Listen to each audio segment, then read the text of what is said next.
দর্শক, এই মুহূর্তে কারওয়ান বাজার থেকে সরাসরি যোগ দিচ্ছেন সহকর্মী মাইদুর রহমান রুবেল।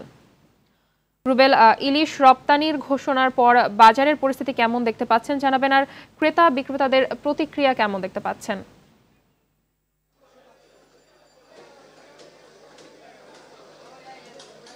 যে মাহবুবা, আপনি জানেন যে মানুষ যে আশায় বুক বেঁধেছিল যে ভারতে এবার ইলিশ রপ্তানি হবে না বা উপহার পাঠানো হবে না, সেই ক্ষেত্রে বাংলাদেশের মানুষ ইলিশ খেতে পারবে বলে উপদেষ্টা যে বক্তব্য দিয়েছিল, মূলত সেই আশায় ঘুরে বালি। কারণ হচ্ছে শেষ পর্যন্ত রপ্তানির সিদ্ধান্তও হয়েছে এবং একটি বড় চালার রপ্তানির সিদ্ধান্ত হওয়ার কারণে বাজারে কিন্তু ইলিশের দাম বাড়তি অলরেডি।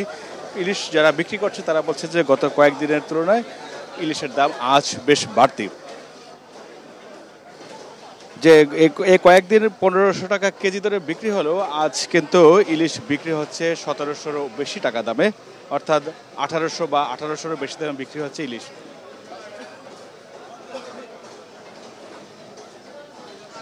আমরা আপনাদের দেখানোর চেষ্টা করছি যে ইলিশের দাম বাড়ার কারণে ক্রেতা শূন্য আসলে বাজার। যারা ইলিশ বিক্রি করছেন তারা বলছে যে মাছের দাম ভারতে পাঠানো হবে কি হবে না সেটি নিয়ে তাদের আসলে মাথা ব্যথা নেই।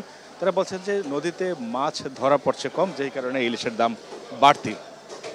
যারা ইলিশ বিক্রি করছেন বা মূলত যারা ইলিশ কিনতে আসছেন তারাও ইলিশের দাম শুনে অনেকে ফিরে যেতে আমরা দেখেছি।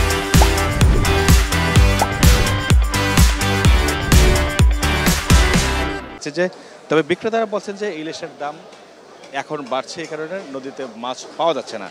তবে ভারতে ইলিশ রপ্তানির যে প্রক্রিয়াটির কথা আমরা গতকাল থেকে শুনেছি, সামাজিক যোগাযোগ মাধ্যমে তা নিয়ে সমালোচনার ঝড়ও উঠেছে, যেখানে একজন উপদেষ্টা বলেছিলেন যে ভারতে এবার ইলিশ পাঠানো হবে না।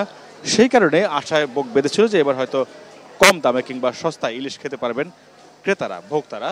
কিন্তু শেষ অবধি গতকালকে যেটি বলা হয়েছে যে ইলিশ রপ্তানি করা হবে 3000 মেট্রিক টন, সেই ক্ষেত্রে আসলে মানুষের সে আশায় আসলে ঘুরে বালি বলা চলে। তবে তারপর থেকে ইলিশের দামও বাড়ছে এবং বাজারে ইলিশের দাম বাড়ার কারণে আসলে ক্রেতাও কম। আমরা যেটি দেখেছি যে 1 কেজির ওজনের একটু বেশি যেসব ইলিশ, 1 কেজি বা 1100 গ্রাম, সেসব ইলিশ বিক্রি হচ্ছে 1700 থেকে 1800 টাকা কেজি ধরে। আরও ওজন বেশি হলে সেটির দাম 2000 টাকারও বেশি। তবে 500 গ্রাম ওজনের ইলিশের দামও আমরা দেখেছি আজকে তারা বিক্রি করছে 1000 থেকে 1100 টাকা কেজি ধরে। তবে শুধু ইলিশই নয়, অন্যান্য পণ্যের দামও বাড়ছে। আমরা পেঁয়াজের বাজারেও গিয়েছিলাম, সেখানে দেখেছি যে পেঁয়াজের দামও বেড়েছে মূলত, এবং যেটি বলা হয়েছিল যে পেঁয়াজের দাম কমবে, পেঁয়াজ বিক্রেতারা বলছে যে গত কয়েকদিনের তুলনায় কিছুটা দাম কমলেও আবারও বাড়তে শুরু করেছে পেঁয়াজের দাম। তবে বাজারে স্বস্তির কিছু আপাতত নেই বলে মনে করছেন বিক্রেতারা। তবে যারা ক্রেতা তারা খুবই ভুক্তভোগী এবং তারা বলছে যে দাম বেশির কারণে তাদের না বিশ্বাস উঠেছে। এই ছিল কারওয়ান বাজার থেকে সবশেষ খবর আমার কাছে। মাহবুবা, ধন্যবাদ আপনাকে।